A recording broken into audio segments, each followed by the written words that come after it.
மாதிரி ஒரு சூழ்நிலையில புதுசா ஒரு கட்சி ஆரம்பிச்சு எங்களுக்கு தான் போட்டி அப்படின்னு சொன்னா அது விந்தையிலும்.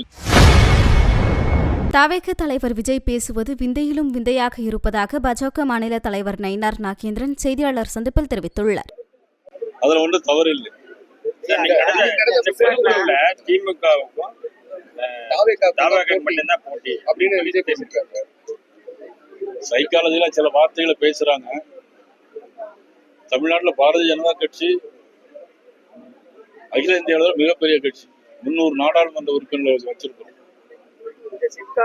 நான் சொல்லிடுறேன்.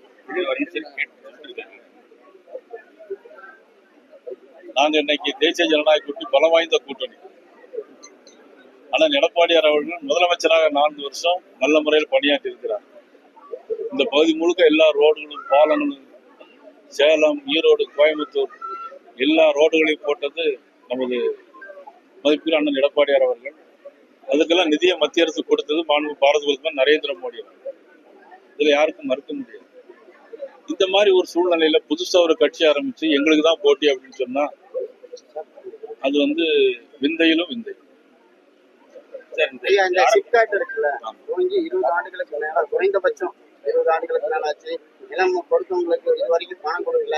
அதே மாதிரி பாத்தீங்கன்னா அதிமுகவும் திமுகவும் மாறி மாறி ஆட்சி புரியுறாங்க. இதுக்கு ஒரு நிரந்தர தீர்வு கிடைக்கல. இதுக்கு என்னதான் வழி? செய்திகளை உள்ளது உள்ளபடி தெரிந்து கொள்ள ரெஃப்ளெக்ட் நியூஸை சப்ஸ்கிரைப் பண்ணுங்க.